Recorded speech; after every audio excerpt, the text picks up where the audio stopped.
What the? When did it get pitch dark all of a sudden? The lights are all out. Think it has something to do with the explosion back in the Forbidden Zone? Doe? You two? Faria, Avakir. Thank goodness you're safe. Avakir filled me in about everything. About how I ambushed you all. She doesn't remember a thing, so she really was being controlled. He told me about Tarnigan, too. Is it true? What difference does it make? What's done is done. Stop casting me off, just for once! Faria, not now. It can wait. Dohalim, Lenegis is in grave peril. So I can see. It's the city's core reactor. It's damaged. Some of the basic systems we've managed to keep online, but complete restoration's still a way off. You're an elite technician, though. You can fix it, right? If so, then what's the problem? Panic's begun to set in among the citizens. Until now, whenever something like this happened, the Sovereign would issue a decree. But this time, not so much as a peep. Any longer, and we run the risk of riots breaking out before we can get things back up and running. Forget the Sovereign. I doubt you'll be hearing from him anytime soon. What's that supposed to mean? Do you know something I don't? Suffice it to say, the Sovereign isn't the kind of ruler we thought he was. That is, if he ever even existed, which is looking doubtful at this stage. Are you out of your mind? Why, if people knew that a lord such as yourself was whispering such blasphemy, they'd— There's no time to explain now. It sounds like we need to find a way to keep Lenegis from spiraling out of control. We need to stop that riot. But how do we do that? Riots feed on discontent and unrest, right? So if we want to keep the peace, we just need to put people's minds at ease. At ease? Like by letting them hear directly from someone they trust. That's it. Who's the highest-ranking person in Lenegis right now? Lenegis wouldn't have a next in line. After all, you said the Sovereign rules over everyone directly, right? Correct. The closest thing to an authority figure would be a lord. And the only one left is... Ah. Very well then. Avakir, you mentioned a few facilities were still online. Which ones?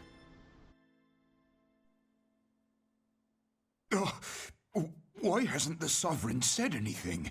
Please, won't somebody explain what's going on? Is it over? What's going to happen to all of us?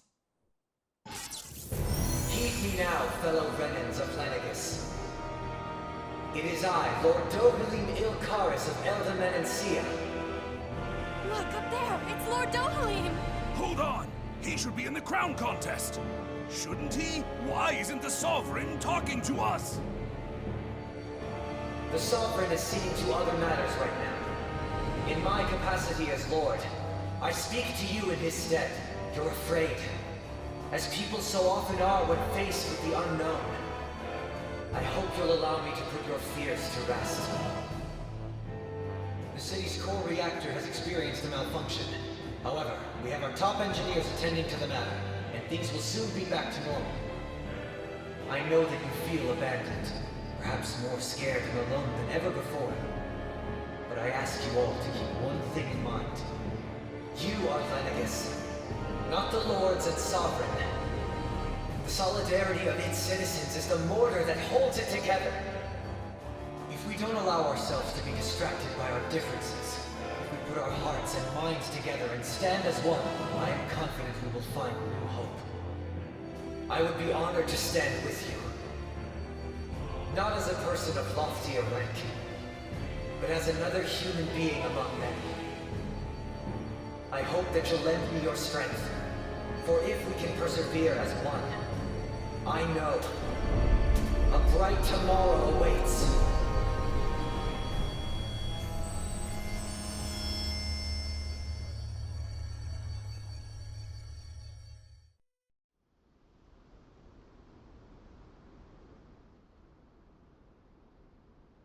Your speech seems to have done the trick.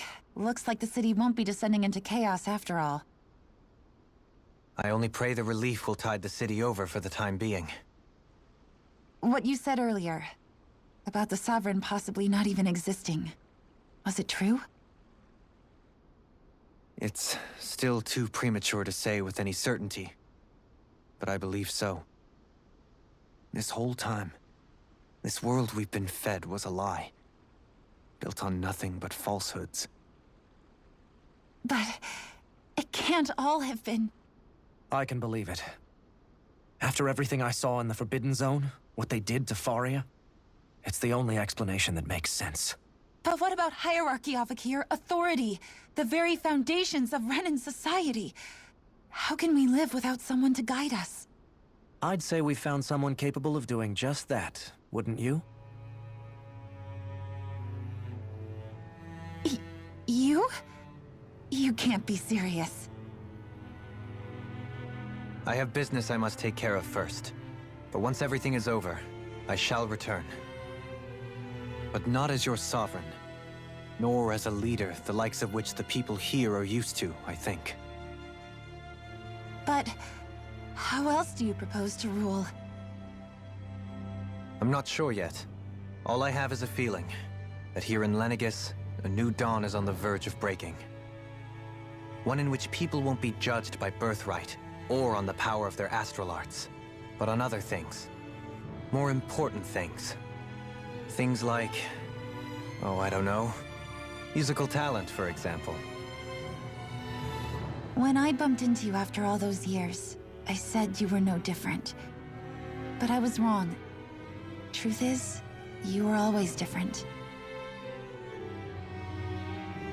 I feel like maybe now I can finally begin to accept Turnigan's death. To see a future.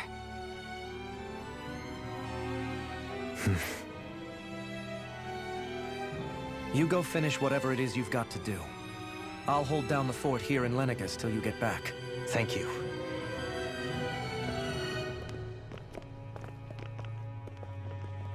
I guess you're not going to make it to Menancia for the foreseeable future, huh? Indeed. Forgive me. The people of Elda Menancia can look after themselves just fine. It's the ones here on Lenegis who need someone to guide them. Besides, with you leading the people here, it'll help spread the idea of coexistence beyond Menancia's borders that much faster. Sounds like you're in it for the long haul. How could I not be, after the second chance that I've been granted? From this day forth, I shall dedicate myself to the future inhabitants of this world. Though the memories of the departed shall remain forever in my heart. Remember, you're going to be leading the people here, not ruling them. True enough. Whatever would I do without you, Kisara? With or without her, I suspect you're gonna have your hands full when the time comes. We should be heading back to the ship. Business on Rena awaits.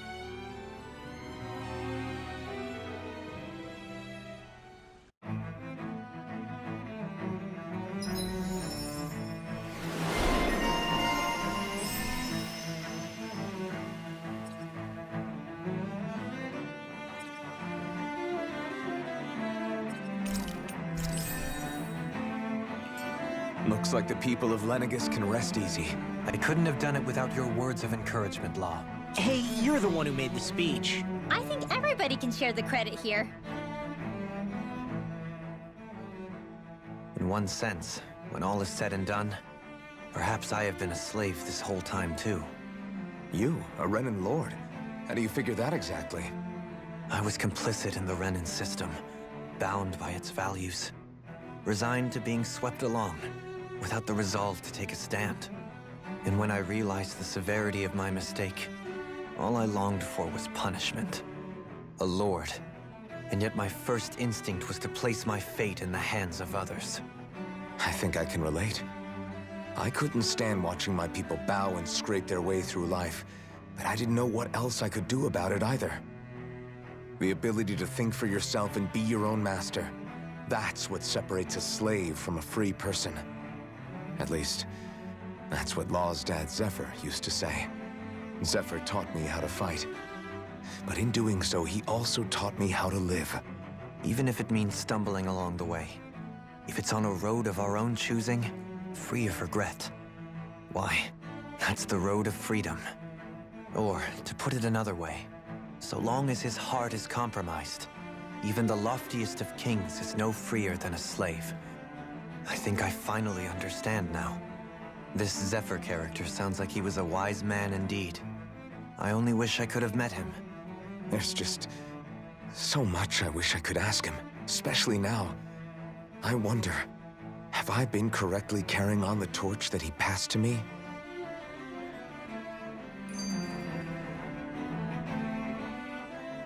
How long have you known? Known what? About the darkness I carry inside me. You seem to have been aware of it for quite some time now. Why ask me now? What does it matter? But yes, I have. I've pretty much known that something was gnawing at you ever since we left Menancia. So basically since the very start of our journey then. Just when I thought I couldn't feel more ashamed. Leave the past where it belongs. We have no need for it now. You're forging ahead. That's what matters. If my brother could see you, he'd be proud. Not as proud as he would be of his sister, I'm sure. Well then, just as well it's not a competition, huh?